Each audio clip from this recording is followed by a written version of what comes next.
मंगलमय मंगल करन वीतराग विज्ञान। नमो ताहि जाते भय अरहंतादि महान। करि मंगल करियो महा ग्रंथ करन को काज। जाते मिले समाज सब पावे निज पद राम। नमो अरहंताणं नमो सिद्धाणं नमो आयरियाणं नमो उवच्छायाणं नमो लोये वसाहुरम्। इस भव के सब दुख निके कारण मिथ्या भाव। तिनकी सत्ता नाश करी प्रगटे मोक्ष उपाय। मोक्ष मार्ग प्रकाशक जी ग्रंथ चौथे अधिकार पर हम लोग स्वाध्याय कर रहे हैं। इस भव के सब दुखों का कारण मिथ्या दर्शन, मिथ्या ज्ञान और मिथ्या चारित्र है। मिथ्या दर्शन क्या होता है कि अतत्व श्रद्धान को मिथ्या दर्शन कहते हैं, अर्थात जो तत्व है नहीं वैसा श्रद्धान। तो अब मिथ्या दर्शन की प्रयोजन भूत अप्रयोजन भूत तत्वों की चर्चा करने के बाद इन्हें क्यों जानना चाहिए, और यदि हम प्रयोजन भूत तत्वों को जाने तो हमारा दुख अवश्य मिट जाएगा, ऐसी चर्चा हुई। मैं जीव हूं ऐसा जानेंगे तो हमारा दुख मिट जाएगा। अजीव को जानेंगे तो दुख मिट जाएगा। क्यों? इनमें ज्ञान सुख नहीं, मैं अजीव नहीं। आशाबंध को जानेंगे तो दुख मिट जाएगा। क्यों? यही दुख के कारण है। तो ऐसा निश्चित होगा कि इनका अभाव करने योग्य है। संवर निर्जरा को जानेंगे तो पता चलेगा कि यही सुख रूप है, तो ये प्रणति में प्रकट करने योग्य है। मोक्ष तत्व पूर्ण सुख रूप है, तो ऐसा निर्णय होने पर पूर्ण सुख प्रकट हो प्रणति में, ऐसा हे गे उपाधि का निर्णय होता है इनके स्वरूप को जानकर। अज्ञानी अजीव में ही हे उपाधि लगाता है और अजीव तो ज्ञान के गे मात्र है। कोई अजीव है और कोई उपाधि ऐसा होता नहीं। जीव की प्रणति में जो अज्ञान मोह राग द्वेष है वे हे हैं, क्योंकि वे ही दुख रूप है। संवर निजरा मोक्ष उपाधि है प्रकट करने योग्य, और जीव तत्व आश्रय योग्य उपाधि है। तो ये तत्वों के स्वरूप को जानकर ऐसा हेगे उपाधि का निर्णय होता है, उस रूप प्रवृत्ति होती है। तो अभी ये कह रहे हैं कि जिन जीवों को ये स्वरूप पता नहीं है उनके मिथ्या दर्शन की प्रवृत्ति कैसी पाई जाती है, तो वो यहाँ पर डिटेल में चर्चा कर रहे हैं। जीव अजीव तत्व संबंधी अयथार्थ श्रद्धान। कल तक क्या बात हुई? शरीर की अपेक्षा गति कुलादि होते हैं। पहले बात की मैं तो ज्ञान स्वरूप हूं, ज्ञानादिक मेरा स्वभाव है, क्रोधादिक विभाव है, और यहाँ अनंत पुद्गल परमाणु में शरीर है। इन सब को एक जानता है, ये मिथ्या दर्शन की प्रवृत्ति। फिर मुझे ज्ञान इंद्रियों के द्वारा होता है, इंद्रियों से ही छूता हूं, चखता हूं, सूंघता हूं, सुनता हूं, देखता हूं, है ना। फिर कहा उन्होंने कि जीव और अजीव, जीव और शरीर घनिष्ठ निमित्त नैमित्तिक संबंध पाए जाते हैं। तो उसको ऐसा लगता है कि मैंने हाथ से उठाया, आंख से देखा। शरीर की अनेक अनेक अवस्थाएं होती है, ठंडी गर्म, मोटा पतला, तो समझता है मैं ही मोटा पतला हो गया। अंग अंग विकार होते हैं तो सोचता है मैं ही अंगहीन हो गया। ऐसे सारी बात। बालक वृद्ध रूप होता है शरीर, तो कहता है मैं बालक हूं, मैं वृद्ध हूं। अब शरीर की अपेक्षा कुल जाति होते हैं, उन्हें अपना मानकर कहता है मैं मनुष्य हूं, मैं त्रियंच हूं, मैं क्षत्रिय हूं, मैं वैश्य हूं।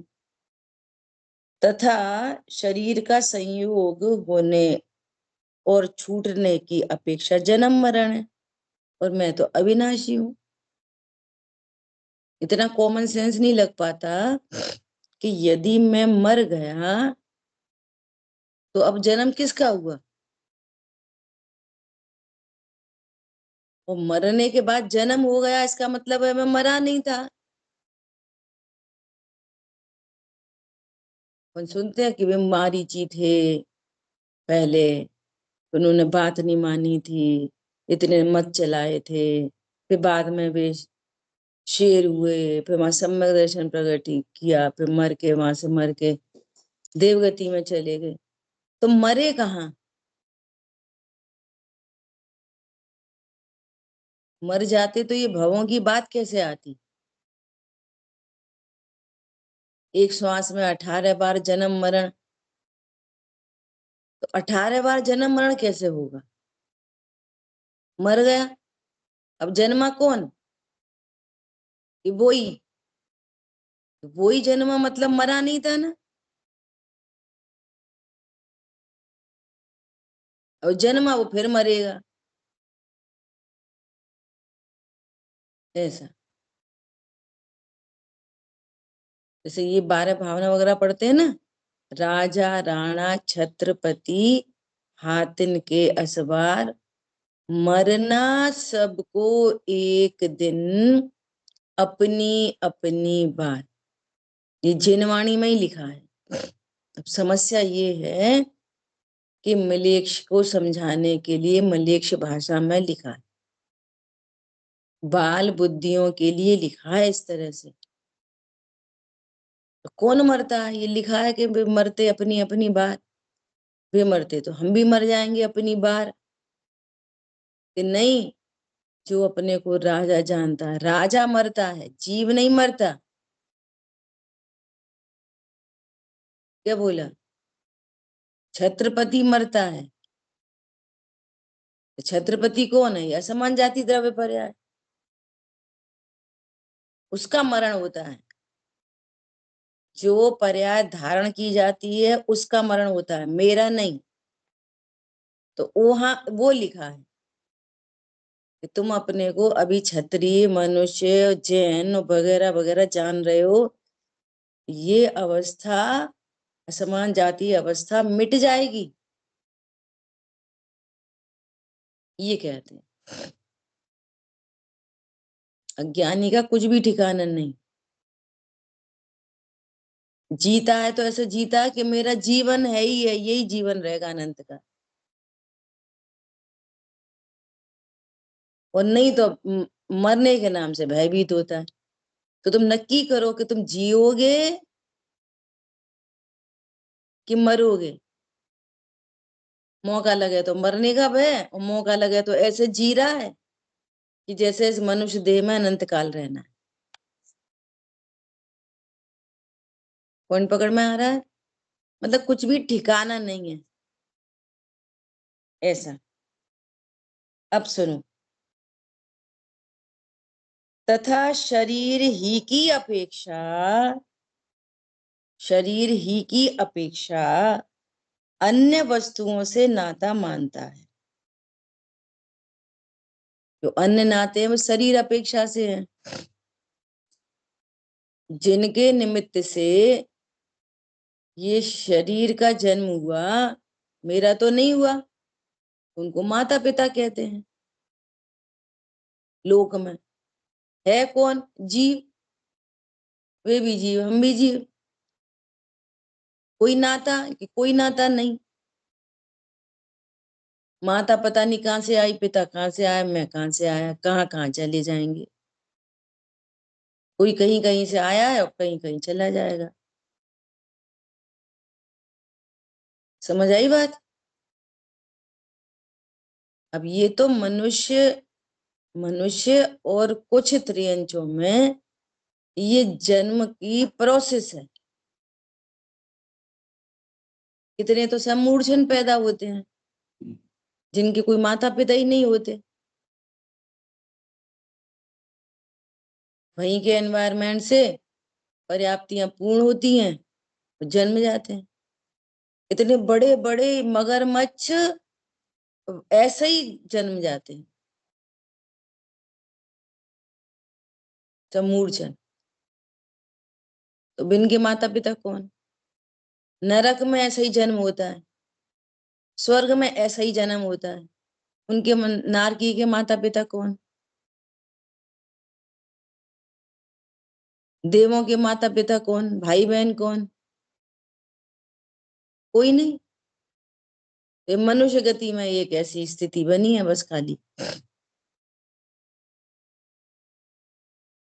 जिनके द्वारा शरीर की उत्पत्ति हुई उन्हें अपने माता पिता मानता है। अब शरीर की उत्पत्ति हुई, मेरी तो नहीं हुई, मेरे ही नहीं हुई। अब देखो, पूरा चरणान योग, माता पिता का ध्यान रखना चाहिए, बच्चों को अच्छी शिक्षा देनी चाहिए, बच्चों को धर्म के संस्कार देना चाहिए। वे माता पिता बैरी हैं, शत्रु हैं जो अपने बच्चों को संस्कार नहीं देते। ये सब चरणान योग की शैली के कथन। संयोग बन गया है ना। देखो ये कथन भी क्यों आते हैं पता? इसलिए आते हैं कि अज्ञानी है। चलो अब मान लिया सम्यक ज्ञानी भी हो कोई, तो इसकी परिणति में राग विद्यमान है। राग विद्यमान है ना, तो उस राग की विद्यमानता में उपदेश ये रहेगा कि तीव्र कषाय न हो, कषाय की मंदता। और तुम्हारे पास राग ही नहीं हो, गुण स्थान बढ़ जाए, मुनि दशा अंगीकार हो जाए। अब थोड़ी मुनियों को उपदेश है माता पिता का ध्यान रखो।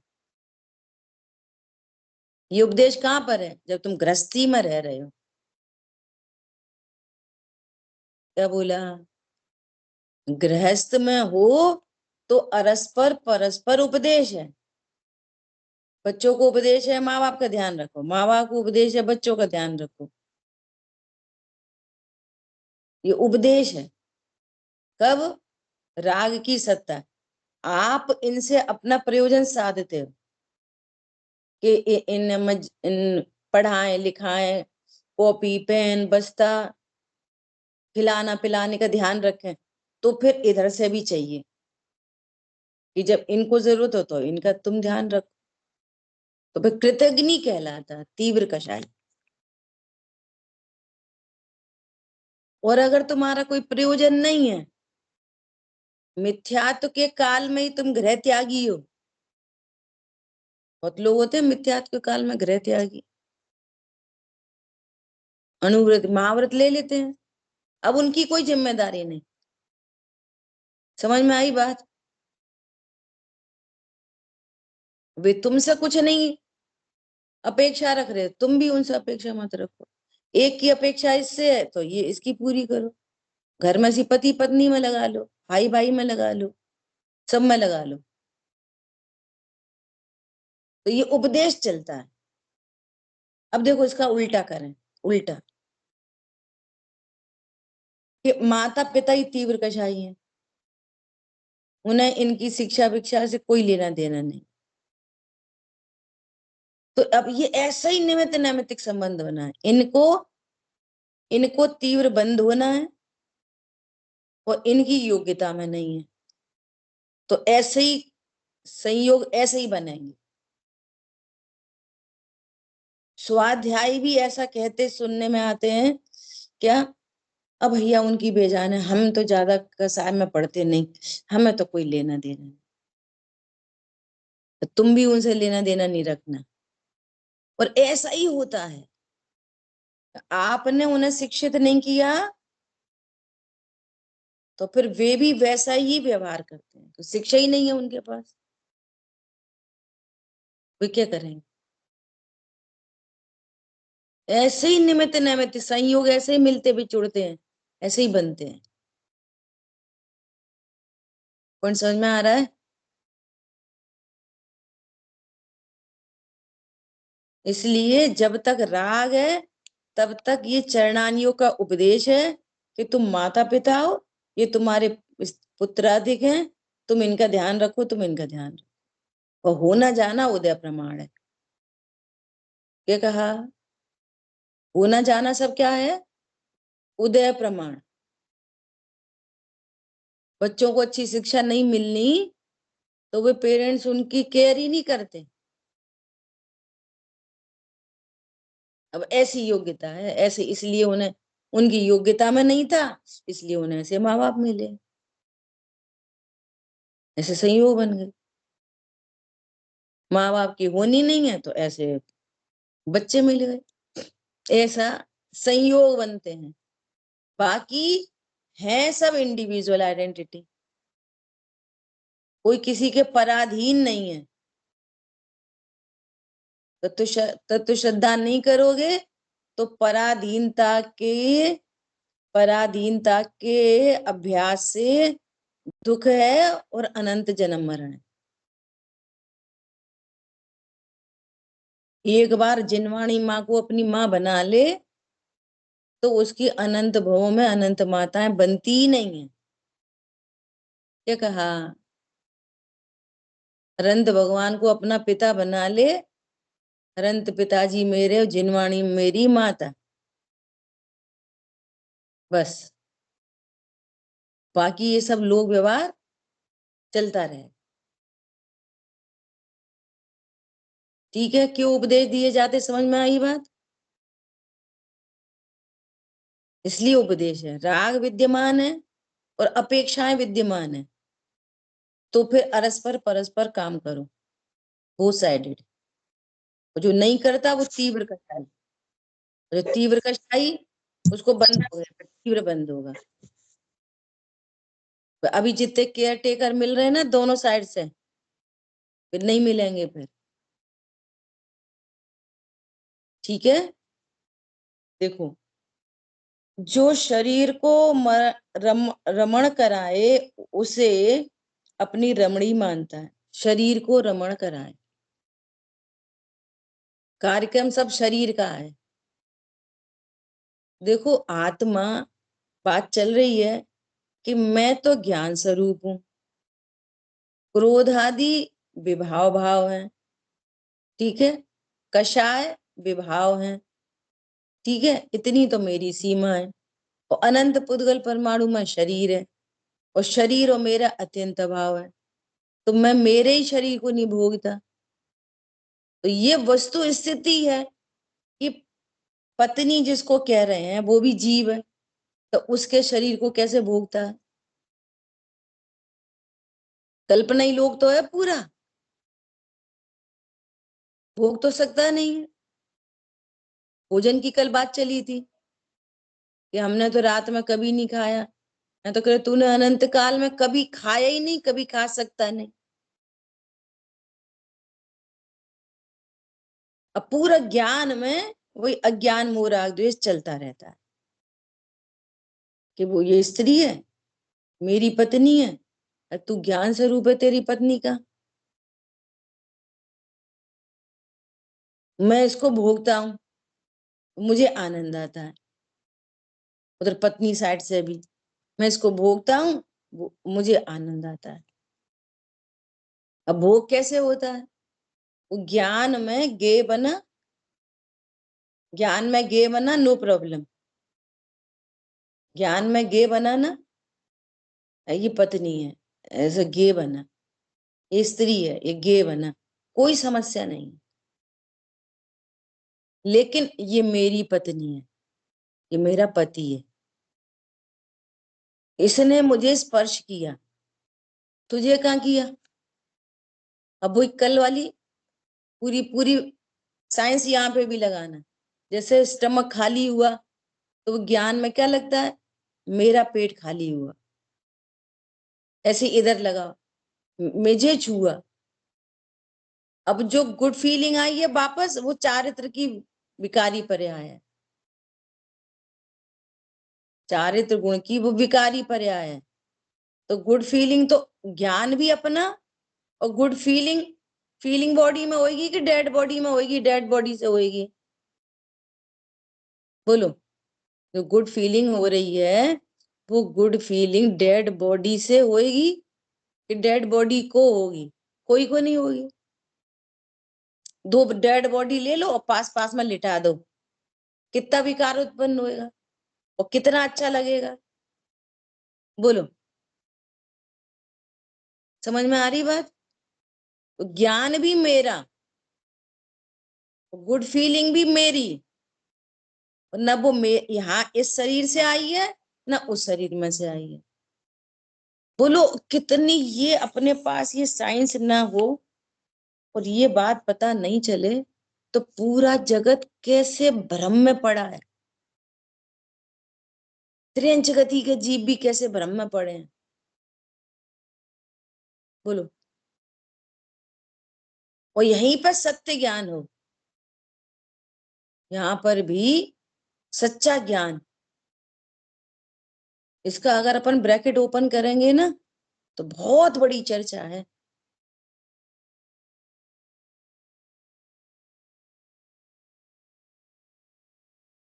अब वो सब अच्छी पत्नी, बुरी पत्नी, अच्छा पति, खराब पति, सुंदर, गोरा, काला, पीला, जो वॉट एवर जो कुछ है वो सब कर्माधीन है।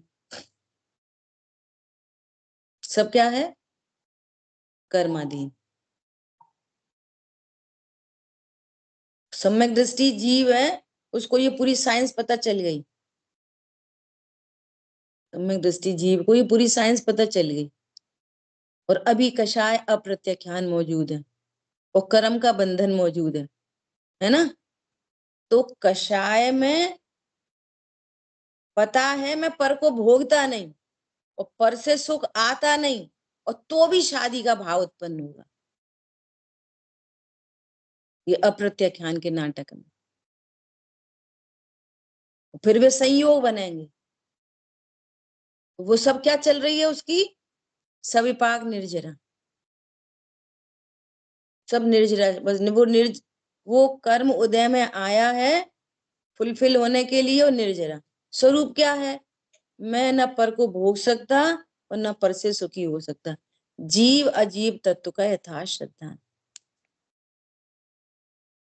और ये जो भोगने का भाव उत्पन्न हो रहा है ये पूर्वबद्ध कर्म के नाटक में ही हो रहा है बस। और निश्चित क्या है? निश्चित क्या है? कि मैं त्रिकाली ध्रुव परमात्मा। और स्थिरता विशेष होगी, स्थिरता विशेष हुई तो वो भाव भी मिट गए। इधर भाव मिटते जाएंगे और इधर पुण्य बंध विशेष होएगा। ये भी गजब की बात है। जो चाहता है उसे मिलता नहीं है, और जो चाहता नहीं है उसको मिलता है।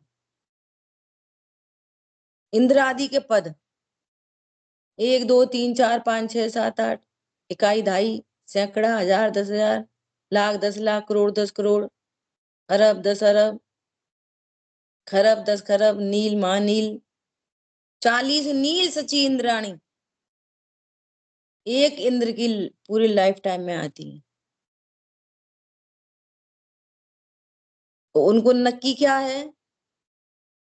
मैं पर को भोगता नहीं, उससे सुख नहीं।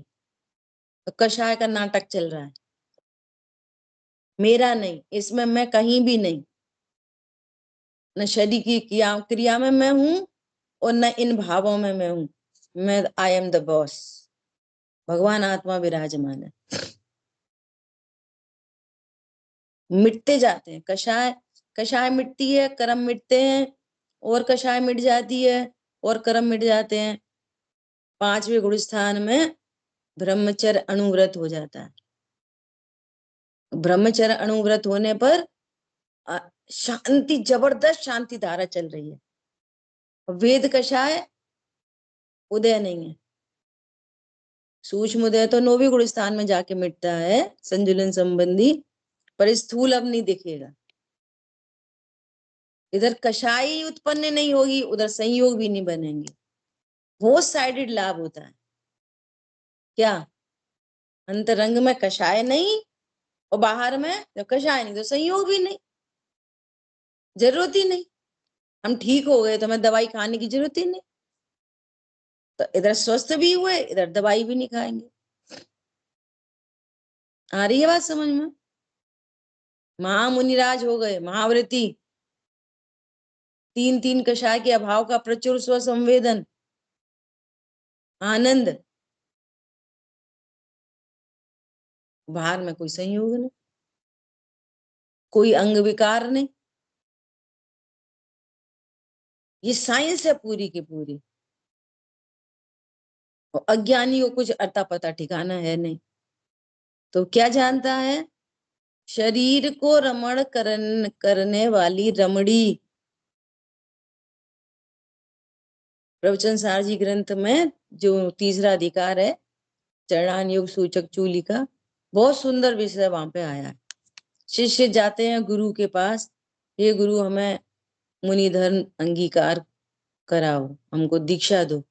तो मुनिराज कहते हैं, शिक्षा गुरु कहते हैं कि तुम बंधु वर्ग से पहले विदा लेके आओ, उनको बता के आओ कि हम मुनि धर्म अंगीकार करना चाहते, ऐसा उनको बता के आओ। तो वो जाता है, तो अपनी माता पिता को क्या बोलता है?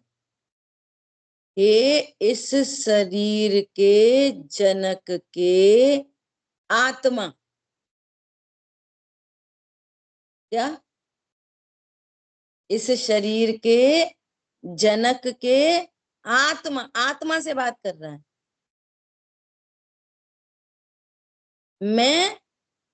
मैं मुनि धर्म अंगीकार करना चाहता हूं। अब किसी को माता पिता नहीं बनाऊंगा, और अब मैं अपने शाश्वत पिता के पास जाता हूं। ऐसा फिर पत्नी के से विदा मांगता है। हे इस शरीर को रमाने वाली रमणी की आत्मा, इस शरीर को रमण कराने वाली रमणी की आत्मा, तुम मेरी रमणी नहीं। वहां पे भी ये कहा, तुम मेरे, वास्तव में तुम मेरे माता पिता नहीं। पत्नी को कहता, तुम मेरी रमणी नहीं, मैं अब अपनी मुक्ति सुंदरी रूपी रमणी के पास जाता हूं। किसके पास जाता हूं? मुक्ति सुंदरी। वो मेरा इंतजार कर रही है, मेरे बिना वो अनाथ है। मैं मुक्ति सुंदरी का नाथ हूं, तू मेरी रमणी नहीं, मैं तुझे रमाने वाला नहीं। ऐसे सारे बंधु वर्ग से विदा लेता है, भाइयों से विदा लेता है। हे इस शरीर के भाई की आत्मा, तुम मेरे संबंधी नहीं। अब मैं तो ये अपनी भाषा बोल रही हूँ, अब मुझे याद नहीं भाई के लिए क्या कहा है। मेरे अनंत गुण मेरा परिवार है। क्या? तुम मेरा परिवार नहीं हो। मेरा परिवार तो मेरे अनंत गुण है, वो मेरे परिवार। और सुनो, मेरी जो अनंत पर्याय है वे मेरी बहन है। इसे लगाओ सब ऐसा, इसलिए तुम मुझे अब विदा दो। विचार करो। एक बात आदरणीय संध्या दीदी ने मुझे होमवर्क दिया था, ऐसे लिखो, इधर इधर लोग के सबे रिश्ते लिखो, माता पिता भाई बहन पति पत्नी बे पुत्र पुत्री आदि आदि सब। और यहाँ पारमार्थिक लिखो, सच्ची में मेरा माता पिता कौन, सच्ची में पति पत्नी कौन, सच्ची में ये निश्चय से तब तो निषेध कर पाओगे इनका। अस्थि सामने रखोगे तब तो इनका निषेध होएगा, ये है और ये नहीं है। पॉइंट आया पकड़ में? अस्थि है नहीं और उनकी नास्ती करे जा रहे, तो तुम किसको देख के नास्ती कर रहे हैं? ये संतरा नहीं। तो संतरा कौन है? ये माता पिता नहीं, फिर माता पिता कौन है? ये पत्नी नहीं, फिर पत्नी कौन है? ये भाई बहन नहीं, फिर भाई बहन कौन है? तो परमार्थ से लगा पूरे द्रव्य गुण पर्याय में पूरे रिश्तेदार, मेरे द्रव्य गुण पर्याय के भीतर मेरे पूरे रिश्तेदार, पर से मेरा कोई संबंध नहीं। जहां देह अपनी नहीं तहां न अपनो कोई। अब ऐसे ही बस मौका लगे तो ऐसे थोड़ा थोड़ा बोल लेते। सही बात है, कोई कोई का नहीं है, सही बात है, कोई कोई का नहीं है। कोई सेवा कर रहा हो बढ़िया, ध्यान रख रहा हो तो भैया क्या बता, हमारे बच्चे तो इतने अच्छे हैं, भैया हमारी बहुएं तो इतनी अच्छी हैं, इतनी सेवा करती हैं, क्या बताएं।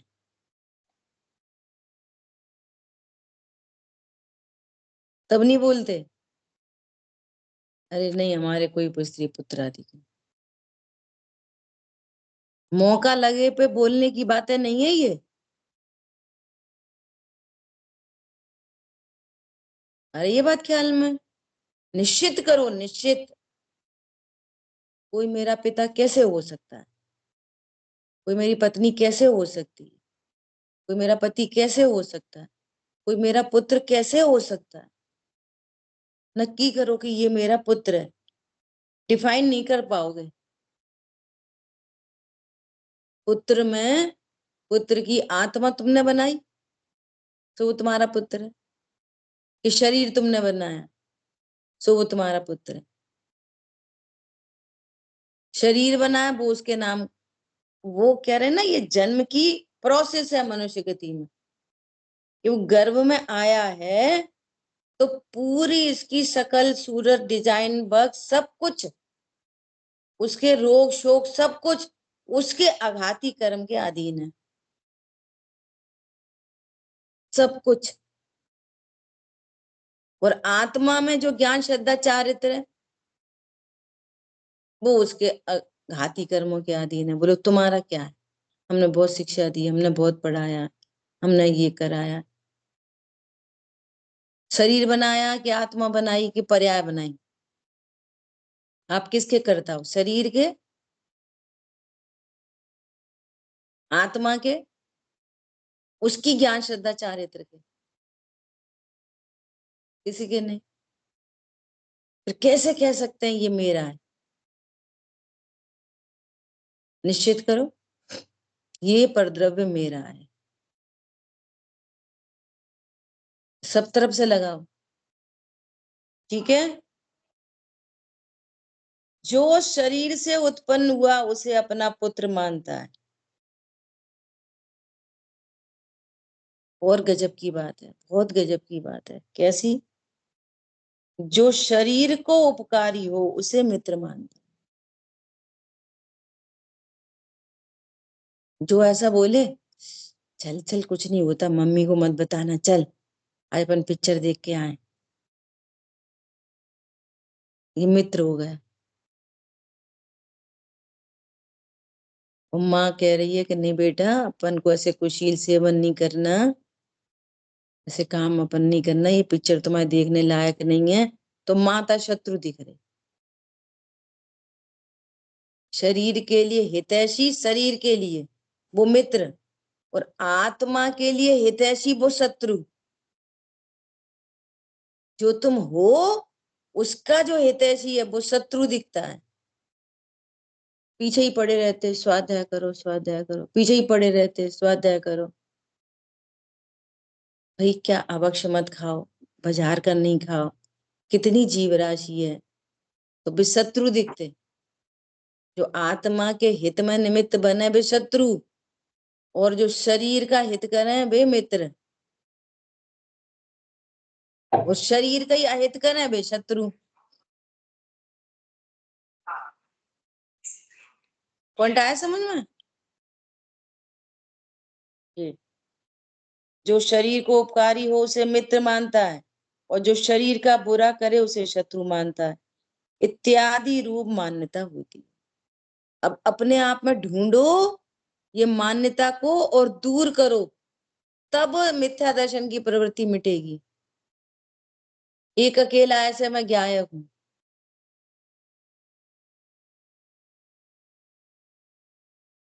शरीर की अपेक्षा से अभी कोई, मैं शरीर नहीं तो कौन मेरा मित्र है, कौन मेरा शत्रु है,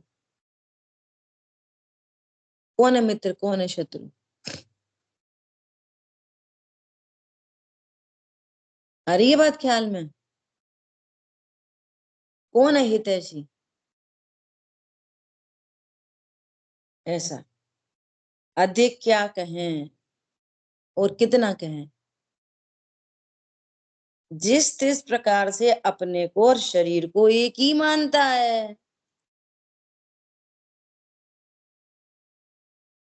कितना बड़ा टास्क है ये, बोलो। 24 घंटे शरीर शरीर शरीर शरीर शरीर दिखाई देता है, और इसी के संबंधी दिखाई देते हैं। और फिर इसके इसके लिए ही अब सर्दी आ रही है तो गर्म पानी, रजाई, ब्लोअर, ये वो, hot hot pad, jail pad, सब यही 24 घंटे। जिस तिस प्रकार से अपने को शरीर मानता है,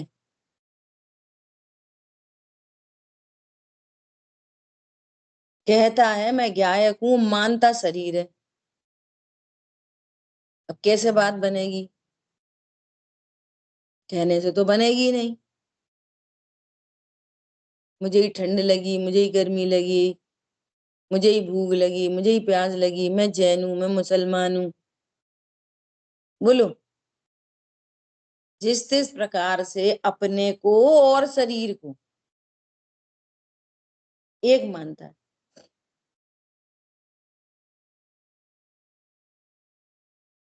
इन इंद्रियादिक के नाम तो यहाँ कहे हैं, परंतु इसे तो कुछ गम्य नहीं है। अचेतन हुआ, अचेतन हुआ, पर्याय में अहम बुद्धि धारण करता है, उसका कारण क्या है ये बतलाते हैं। क्या बोला? जिस जिस प्रकार से अपने को शरीर मानता है, इंद्रियों को अपनी मानता है, और कुछ गम में तो है नहीं उसको, अचेत पड़ा है, एकदम अचेत। मिथ्या दृष्टि मतलब अज्ञानी, मतलब अचेत, बेहोश। मोह की मदिरा पी रखी हो, उसे कुछ होश नहीं रहता। ये पत्नी है कि माँ है कि बहन है कि अपना घर है कि दूसरे का घर है, कुछ पता नहीं, अचेत हो जाता है। ऐसे ही ये ज्ञान स्वरूप भगवान आत्मा परिपूर्ण होने पर भी ये ज्ञान ने मोह की मदिरा पी है तो अचेत है। देखो फिर बतलाते हैं, इस आत्मा को अनादि से इंद्रिय ज्ञान है, उससे स्वयं अमूर्तिक है, वह तो भाषित नहीं होता, परंतु शरीर मूर्तिक है, वही भाषित होता है। अब देखो यहाँ पे भी अध्यात्म की चर्चाएं बहुत गजब की हैं। ज्ञान कभी भी मूर्तिक नहीं होता, ज्ञान कभी भी इंद्रिय नहीं होता, इंद्रिय ज्ञान कभी होता ही नहीं है। क्या कहा? इंद्रिय ज्ञान तो कभी होता ही नहीं है किसी को भी। एक इंद्री, दो इंद्री, तीन इंद्री, निगोदिया को, पंचेंद्री को, किसी को नहीं होता। वो ज्ञान तो वास्तव में अतीन्द्रिय ही है। क्या है? ही अतीन्द्रिय ही है। इंद्रिय तो होता ही नहीं, इंद्रिय ज्ञान पूरे विश्व में कहीं भी। और जो ज्ञान की पर्याय उत्पन्न होती है ना, वो अपने को जानते हुए ही उत्पन्न होती है। ज्ञान की प्रतिपल उठे तरंग, झांकता उसमें आत्म राम। परंतु वो ज्ञान जानते हुए उसी समय उस पर झलकते हैं। एक ही काल है, 100 पर के झलकने का काल एक ही है, काल भेद नहीं है कि 100 कभी झलके पर कभी झलके। दीपक जला, दीपक, तो दीपक के प्रकाश में जिस समय पर झलक गया, कमरे में एकदम अंधेरा था, और दीपक जलाया तो पूरे कमरे में प्रकाश हो गया, तो सारी वस्तुएं दिखाई देने लगी कमरे में। दीपक दिखेगा कि नहीं, बोलो। दीपक के प्रकाश में पर पदार्थ प्रकाशित होंगे तो वो स्वयं दीपक प्रकाशित होगा कि नहीं? नहीं आ रही समझ में? अलग अलग काल में अलग अलग प्रकाशित करेगा, किसी काल में स्व को, किसी काल में पर को। एक ही काल में प्रकाशित अभी अपन सबको हो रहे हैं, स्व पर प्रकाशन एक ही समय में। परंतु स्व को जानता नहीं, और ये इंद्रियों के निमित्त से खिड़की बाहर खुलती है ना, ये तो ये पर का जानना प्रसिद्ध करता है। इंद्रियों के द्वारा पर का जानना प्रसिद्ध होता है, और उसी समय भगवान आत्मा प्रसिद्ध हो रहा है, हो ही रहा है। बस ये टेक्नोलॉजी जाननी है अकेली, अनुभूति करनी नहीं है, अनुभूति हो रही है ऐसा जानना है। तो गे जो झलक रहे हैं वे गौड़ हो जाएंगे और ज्ञान प्रसिद्ध हो जाएगा। टॉकीज में पिक्चर देखी होगी सबने, तो जिस समय पिक्चर चल रही है पर्दे पर, उस समय पर्दा दिख रहा है कि नहीं दिख रहा? बोलो, किसको देख रहे, पर्दे को कि पिक्चर को? देख रहे हैं दोनों को। पर्दे को देखे बिना पिक्चर दिखेगी नहीं,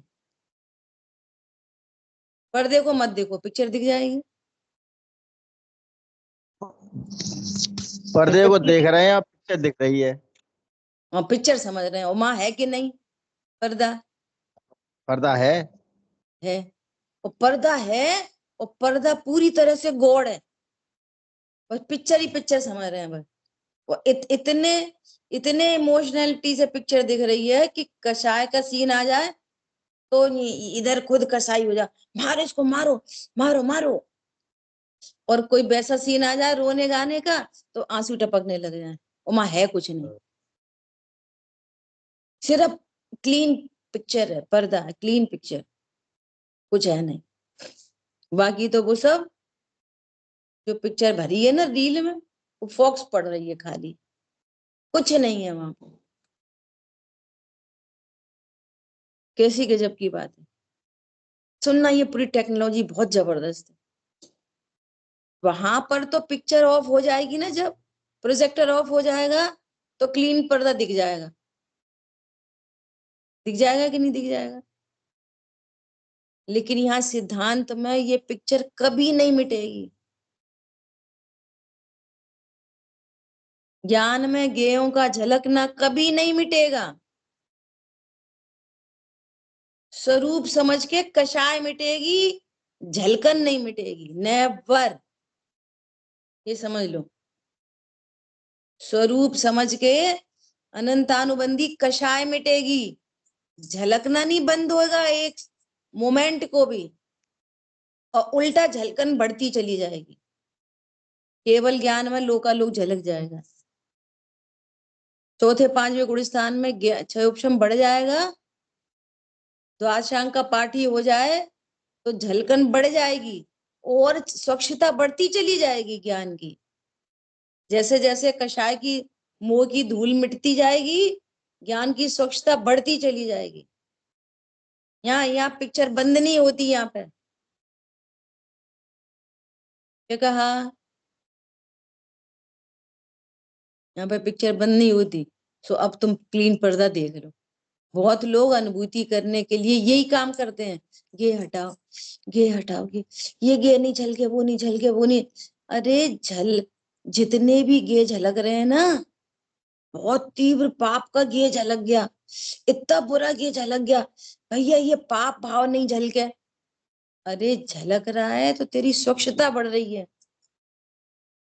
सूक्ष्म से सूक्ष्म विकल्प पकड़ में आ रहे हैं, मतलब स्वच्छता बढ़ती जा रही है। परंतु जो गे झलक रहे हैं, उन गे के झलकने पर इसको ऐसा लग रहा है यही मैं हूं, और यहां से समस्या चालू। ये अच्छा है, ये बुरा है। तो दर्पण में झलकन से क्या हो रहा है? पर्दा कितना खराब हो रहा है। पिक्चर में आग लग गई, पिक्चर में लग गई आग, तो पर्दा जला कि नहीं जला? और पिक्चर में हो गई बारिश, तो पर्दा गीला हुआ कि नहीं?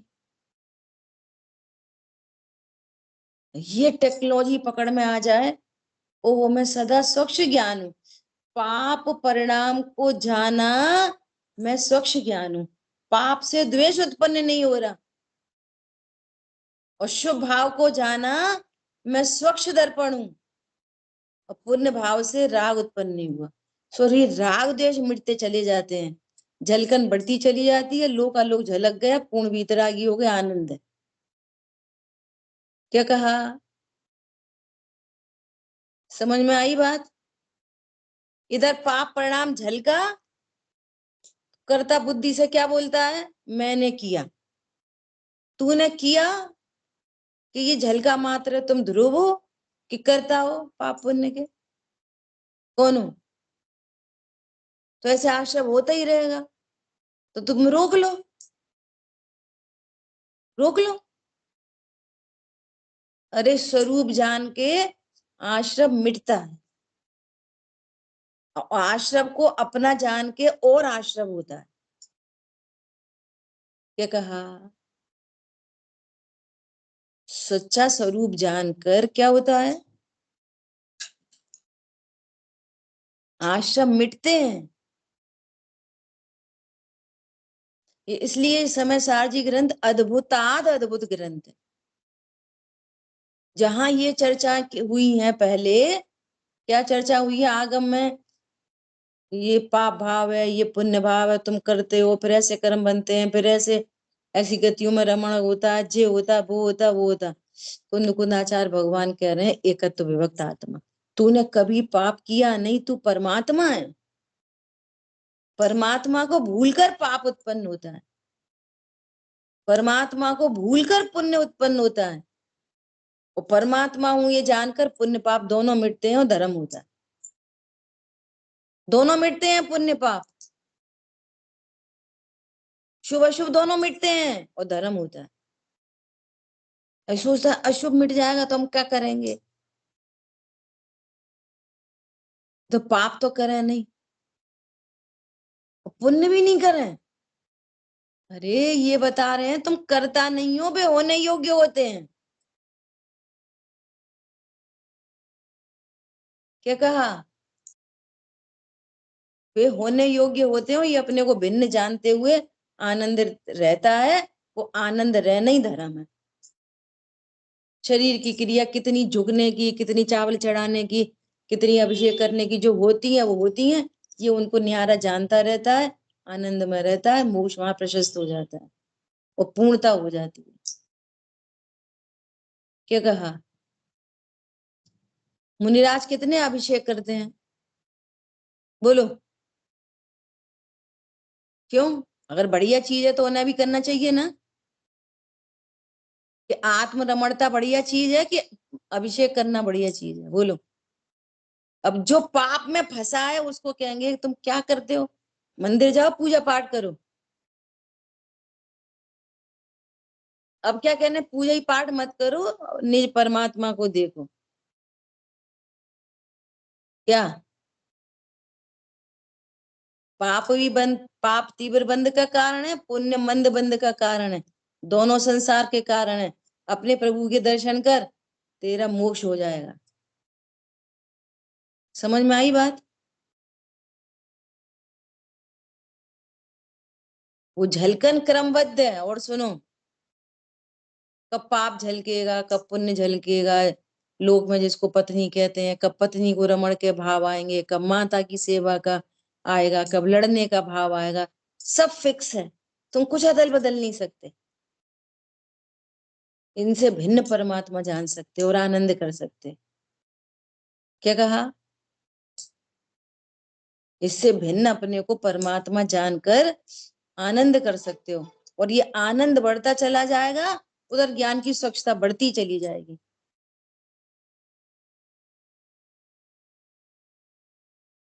और ये बात ख्याल में, ऐसी बात है। इस आत्मा को अनादि से इंद्रिय ज्ञान है। इंद्रिय ज्ञान मतलब ज्ञान इंद्रिय नहीं होता, इंद्रियों के माध्यम से प्रवर्तता है, अपने को जानता नहीं, इसलिए उस ज्ञान को इंद्रिय ज्ञान कहते हैं।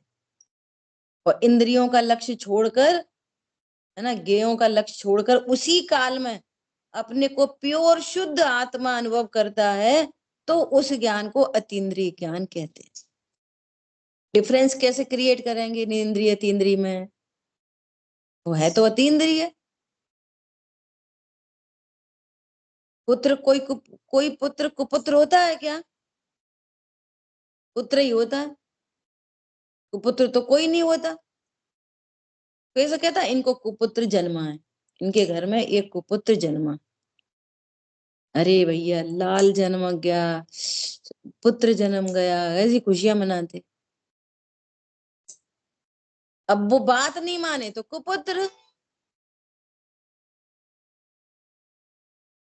जो बात नहीं माने सो कुपुत्र है तो पुत्र, और बात मानने लगा तो सुपुत्र। जो ज्ञान अपने को आत्मा नहीं जानता, इंद्रियों के माध्यम से प्रवर्तन करता है, तो इंद्रिय ज्ञान है तो अतीन्द्रिय। और जब अपने को आत्मा जान लेता है तो कहते हैं अतीन्द्रिय हो गया। वो क्या गया, वो पहले से ही था। ऐसा उससे स्वयं अमूर्तिक है, वह तो भाषित नहीं होता। देखो, कह दिया कितना क्लियर। अनादि से इंद्रिय ज्ञान है, उससे स्वयं अमूर्तिक है वास्तव में, वह तो भाषित नहीं होता। परंतु शरीर मूर्तिक है, वही भाषित होता है। जिस काल में इस ज्ञान की पर्याय में ये शरीर झलक रहा है, उसी काल में आत्मा भी जानने में आ रहा है, आ ही रहा है। देखो, अपन ये प्रयोग बहुत बार कर चुके, एक बार और कर दे। अभ्यास करना है ना, बारंबार अभ्यास अभ्यास। सब लोग आंख बंद कर लो, सब कर लिया आंख बंद सबने? अब सब जो जिस जिस मंदिर जाते हैं, अपने अपने अपने मंदिर के भगवान को ज्ञान में लो। दिखने लगे भगवान सबके ज्ञान में? मंदिर में विराजमान महावीर भगवान की मूर्ति दिख रही, पार्श्वनाथ भगवान की मूर्ति दिख रही, जिसको जो दिख रही दिख रही। अब सुनना ध्यान से, पार्श्वनाथ भगवान की मूर्ति तो मंदिर में रखी है, अपन पहले से बोल रहे थे। तुम्हारे ज्ञान में कौन है? जो आपके ज्ञान में जो मूर्ति बन रही है भगवान की, वो मूर्ति तो मंदिर में है, अपन तो बहुत दूर है वहां से। तो अपने ज्ञान में जो मूर्ति का आकार बन रहा है, वो कौन सी मूर्ति है? वास्तव में परमात्मा दिख रहे कि निज परमात्मा? सच्ची सच्ची बोलो। उस ज्ञेयाकार ज्ञान में भगवान आत्मा है कि नहीं है? भगवान आत्मा है कि वो वाली मंदिर वाली मूर्ति है? अब समझो, हम बहुत सारे लोग हैं जो गोपा चल जाते, जो सुन रहे, तो वो मूर्ति किस किस के ज्ञान में आ जाएगी? हमारे ज्ञान में आ गई तो तुम्हारे में नहीं आएगी, तुम्हारे में आ गई तो उसके में नहीं आएगी। तो एक मूर्ति सबके ज्ञान में आ सकती कि नहीं आ सकती? आ सकती है, पर वो तो वहीं पे बैठी है। हमारे ज्ञान में कौन है? हमारे ज्ञान कई ज्ञानाकार है, और ज्ञानाकार के नाम से वो वास्तव में निज परमात्मा जानने में आ गया है। और इंद्रिय ज्ञान के कारण समझ रहे हैं कि वो उन भगवान की मूर्ति है निज परमात्मा। पर संबंधी पोतानी पर्यायनु जाने छे। तुम्हारे ज्ञान में क्या है? तो पर संबंधी बात की जाएगी। वास्तव में ज्ञान में कौन है? कौन है? जितने भी पाप भाव झलका ज्ञान में कौन है? पाप की ज्ञान ही। पाप तो बाहर है, चारित्र गुण की विकारी पर्याय। और ज्ञान में ज्ञान है बस। पानी में चांद सितारे सब झलक रहे, पानी में कौन है? कुछ नहीं, पानी की स्वच्छता है बस। स्वच्छता पता नहीं है, स्वच्छता पता नहीं है, इसलिए मर रहा है बार बार। शेर क्यों मरा? तालाब में शेर, दूसरा शेर, ये कौन आ गया? जंगल का राजा तो मैं हूं।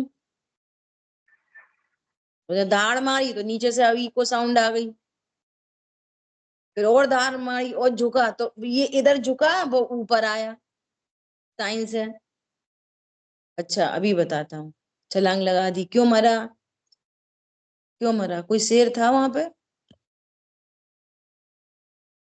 ज्ञान में कोई पति पत्नी बच्चे दुकान मकान शब्द कोई थे ज्ञान में? कोई है ज्ञान में? हमसे बुरा कह दिया, हमारा वो छीन लिया, हमारा वो खा लिया, हमें नहीं दिया, हमें मिल गया, हमें लाभ हो गया, अब की बार इतना फायदा हो गया दिवाली पे, अब की बार नुकसान हो गया। क्या है सब? बताओ क्या है सब?